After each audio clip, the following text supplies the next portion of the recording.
I think coaches, when they install confidence in you and encourage you to be the individual that you are, I think you always have a team goal and kind of team values, but it's been really relaxed here in the fact that no one disrespects the boundaries. We all respect the coaches, we all respect us as each other and teammates, so we've never really needed to set like straight rules, which makes it a more comfortable environment. So for me, when you have that confidence and that open relationship with your coach or manager, you then just, it's a little bit like weight off your shoulders. You just relax a little bit, and everyone starts seeing the real you, which everyone needs to show their personalities and character. That's what makes you. That's why you're selected, along with your talent. So coach has definitely been a massive influence throughout the whole of my career, both club and country. And then your teammates, Katie Chapman stands out for me.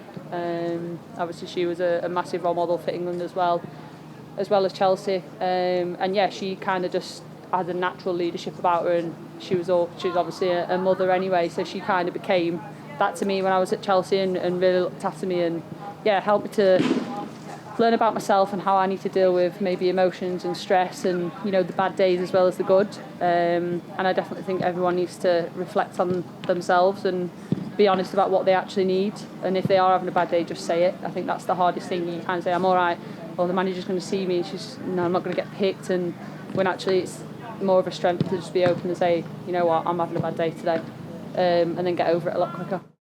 I think when it's natural, when people can be themselves, when you get the best out of each other, when people are relaxed, comfortable, they're confident, and you see people's character really and different personalities. I think when people are maybe feel like they have to try and be something they're not, that's when you don't play as yourself. And if you're comfortable off the pitch, when we get on the pitch, we're pushing one another and people show their flair on the ball, which is what we want.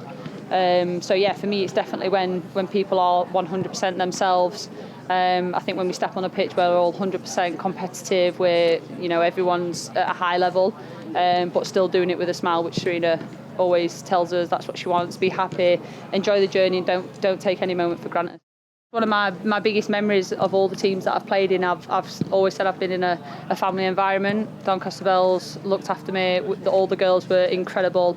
We looked after each other through thick and thin, whether it's win, lose, draw, injury, not injury, and same at the Dynamos really. Everyone, you was just going for a kickabout with your mates whilst having the best time, and you kind of forget about the losses when it's like that.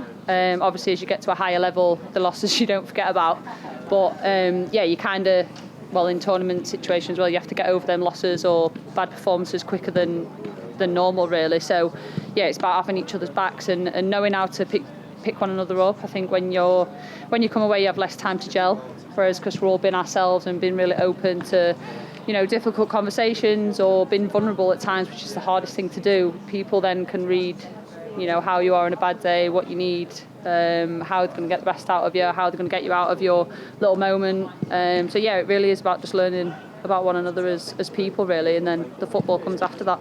Yeah, it's huge, because if you're having a game and you're 1-0 down, that's when you start to see maybe people go within themselves, and then it's how you're going to get if you know how to get the best out of people and how to kind of pick them up or what they need in that moment, then on the pitch that becomes a little bit easier, and then you can get back on track, and before you know it, you could be 3-1 up again. So definitely the stuff that you do off the pitch is absolutely fundamental. Once you get on the pitch, we always say as a group, it's really easy to say the good things when everything's going well, but it's when things aren't going well is how then do we come together really, and do we actually know one another as people.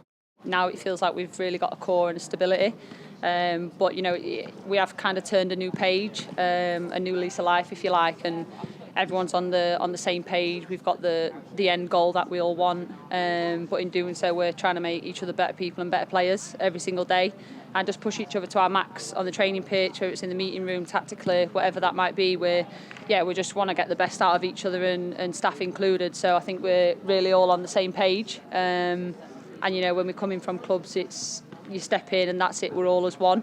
So I think we have got really good at kind of putting that rivalry at clubs to one side, and when we come in, we're as England and we're as one team. But for me, the environment is the biggest part of being in a team, and it can be either the biggest success or the biggest downfall to performance. I think it's an absolute privilege to be playing on pitches like this and like we get at club level, and coming from Doncaster when we played on some absolute horrendous pitches, but for us we never went to that pitch in that moment and was like, oh, the pitch is rubbish. We went there and was like, oh, the pitch was really nice, like we got on with the game. So it's crazy how your mindset changes, but again, that's me not taking anything for granted and kind of staying humble, whereas no matter what pitch you play on, you have to take your level to wherever you play. So yeah, I think different services create different challenges, and again, it's how you're going to react as an individual and a team to that situation. Are you going to make an excuse, or are you going to show your qualities as a team, and no matter what the pitch is like, you're going to win anyway and perform. So I think that's something that's taught me over the years is, yeah, just don't take anything for granted and don't expect things, like you have to work hard for things. And yeah, it's something that I live by.